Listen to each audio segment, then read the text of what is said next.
Fund for Veterinary Care, and our darling Irene Cooper is chairman of Plants for Pets. We're going to tell you all about this. Let me turn you over to Patti Smith, president.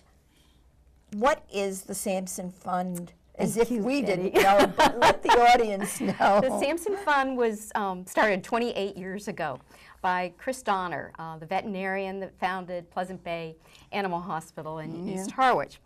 And it was started when Sampson, who was a cat, passed away at an old age. His owner, Mr. Phillips, gave Chris Donner $25 to start a fund like the Sampson Fund. So it's been going for all these years. The mission of the Sampson Fund is to avoid having a pet, a dog or a cat, euthanized purely because the owner could not afford critical treatment. We gave over $100,000 last year to make sure pets and their caretakers stay together, that a pet doesn't have to be, as I said, put down just because of lack of money. We work with 12 hospitals on the Cape. People have to apply. They apply through the hospitals for aid.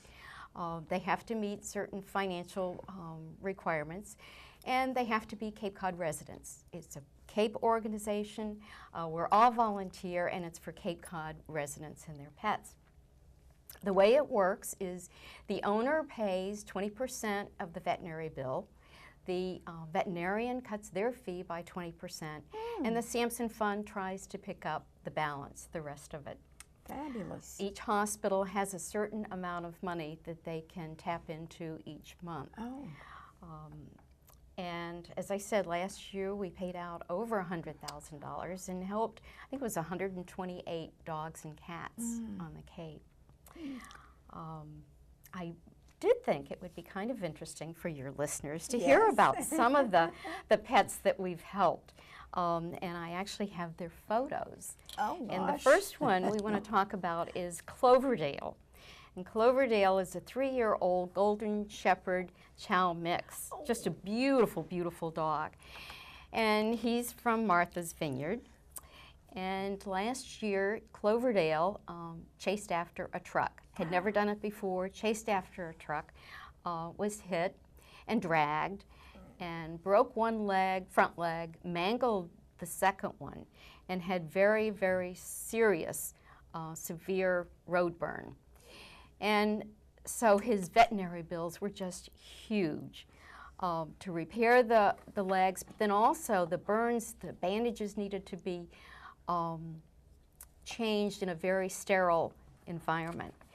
He was treated at Vineyard Veterinary Clinic in Edgartown, and they applied to the Sampson Fund for Cloverdale's owner, and we helped Cloverdale recover, and he's just fine now. Bravo.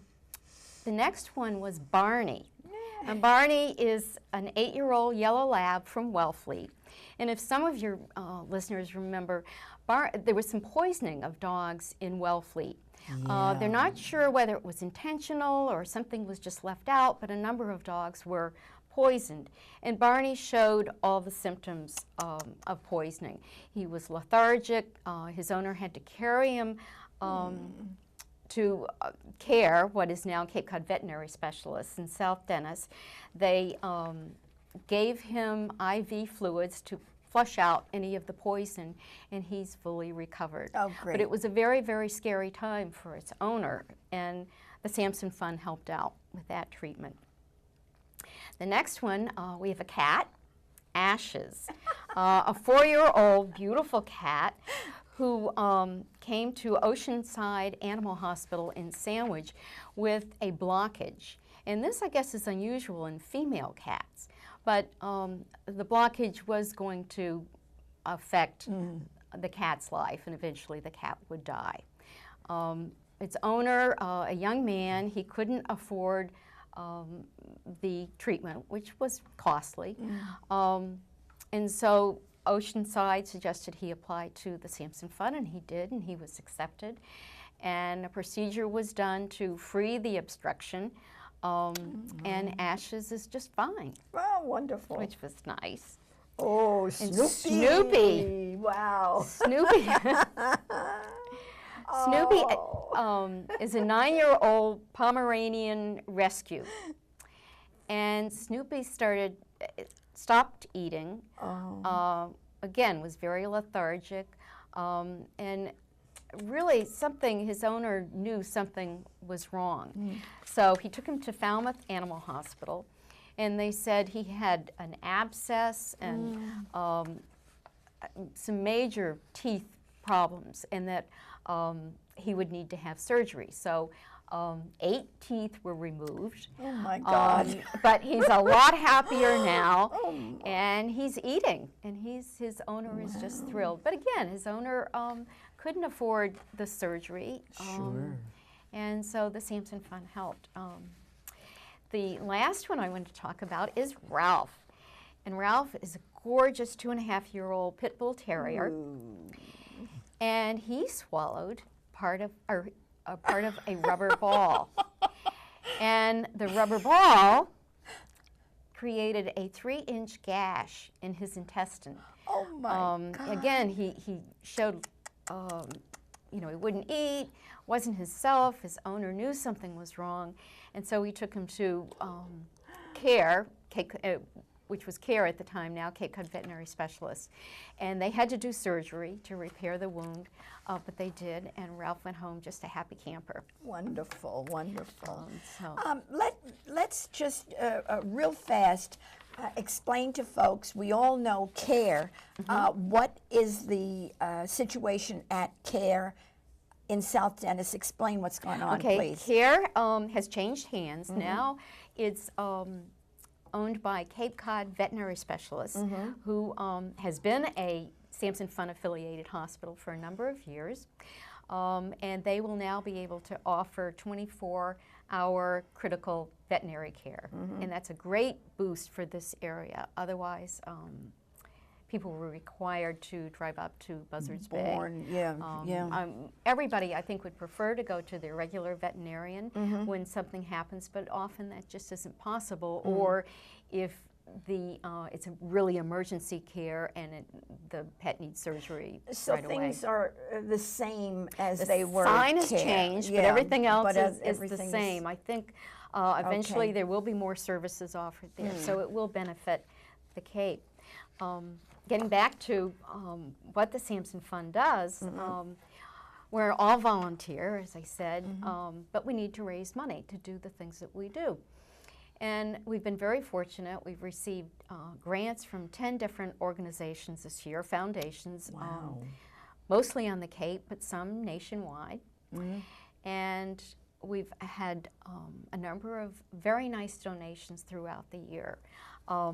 That keeps us going. And the other major way that we raise funds for the Sampson Fund are events, some of them small, and some of them are very, very big, like the Plants for Pets sale. Irene Cooper. Shall we throw it over to Irene? I think it's a good thing to do. Planting all winter long. The green thumb. She has 5 green thumbs on each hand. What have you been doing? Well, I'm going to find it hard to follow the dogs and cats, but well, yes, but you're supporting them.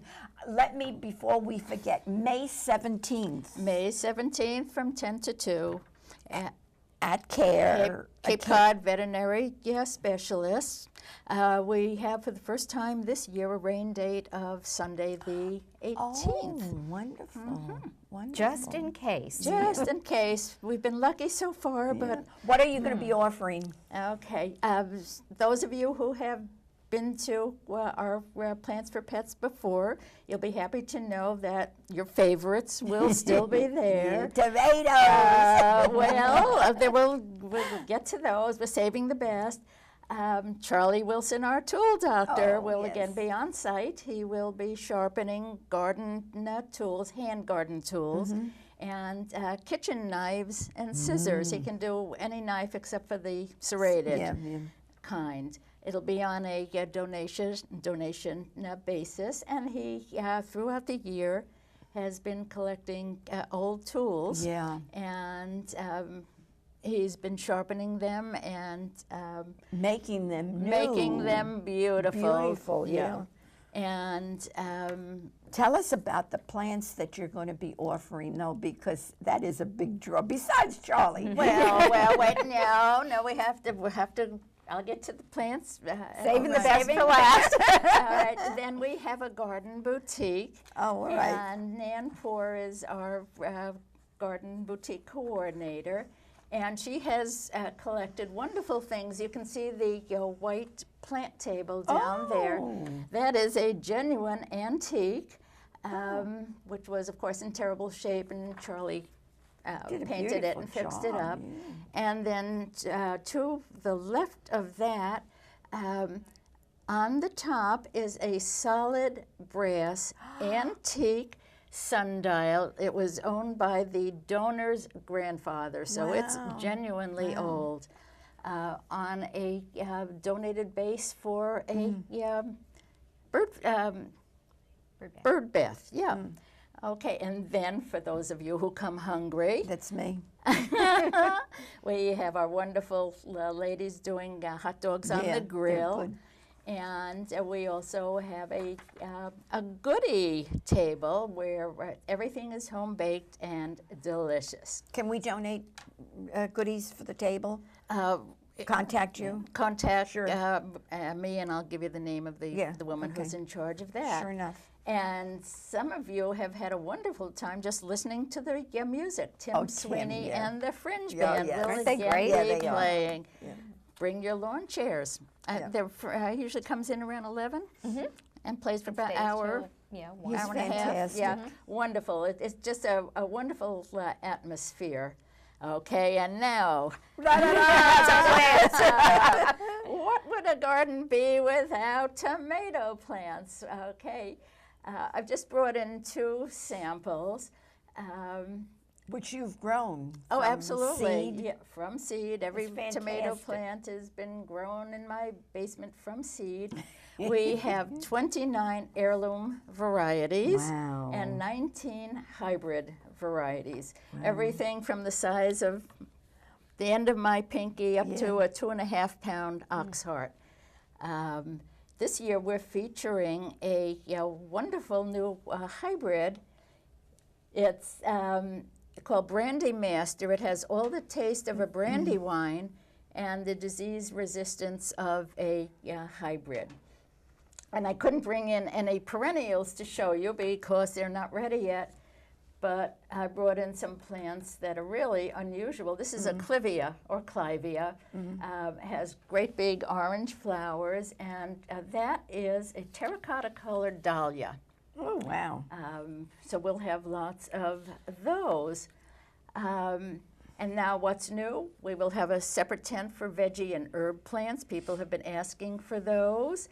We'll have a will call area where people can leave their purchases to pick up later after we hope they shop for more. And we'll have a special area for gardening equipment. You know, all of this is fabulous, and to kind of push it into 15 minutes of information is rough. We appreciate what you've done, and we know that you've been working all winter long on these plants, babying them, planting them. And Patti, who oversees